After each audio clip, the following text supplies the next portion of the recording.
नमस्कार दोस्तों। प्रस्तुत है रामधारी सी दिनकर की लिखी हुई कहानी दो ध्रुव। एक दिन महात्मा ईसा मसीह कहीं जा रहे थे कि उन्होंने देखा कि उनके एक शिष्य का बाप मर गया है और वह उसकी लाश को रो रो कर दफना रहा है।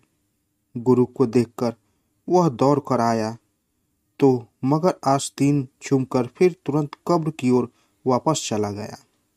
गुरु को यह बात अच्छी नहीं लगी, इसलिए शिष्य को सचेत करते हुए उन्होंने कहा, जो मर गया वह भूत का साथी हो गया।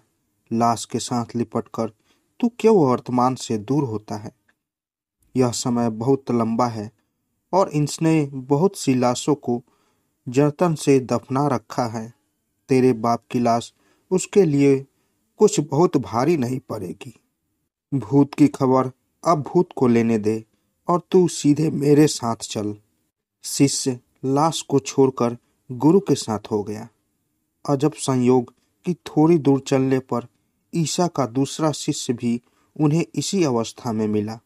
उसका भी बाप मर गया था और वह भी अपने बाप की लाश को दफना रहा था, किंतु गुरु पर उनकी जे हुई दृष्टि पड़ी, वह कब्रिस्तान से भागकर उनके पास आ गया और उनके साथ चलने का हठ करने लगा।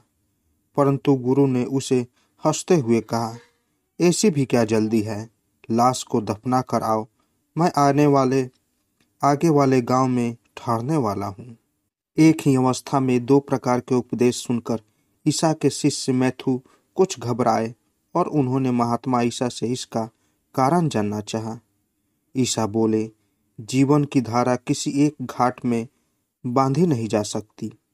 उपदेश जब यह कहता है कि मैं आ गया, अब दूसरे को मत आने दो, तब वह लोहे की श्रृंखला बन जाता है और आदमी का सच्चा बंधन लोहे की कड़ी नहीं, रेशम का तार है।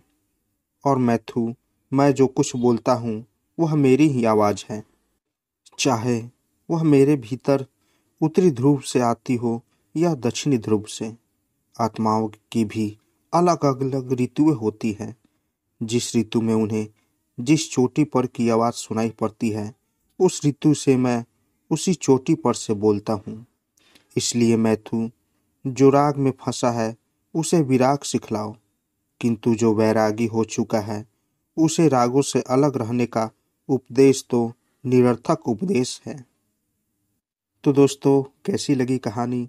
अगर आप लोगों को कहानी अच्छी लगी हो तो मेरे चैनल को ज़रूर सब्सक्राइब करें और साथ ही साथ बेल आइकन को भी ज़रूर दबाएं, ताकि मेरी कहानी सबसे पहले आप तक पहुंचे।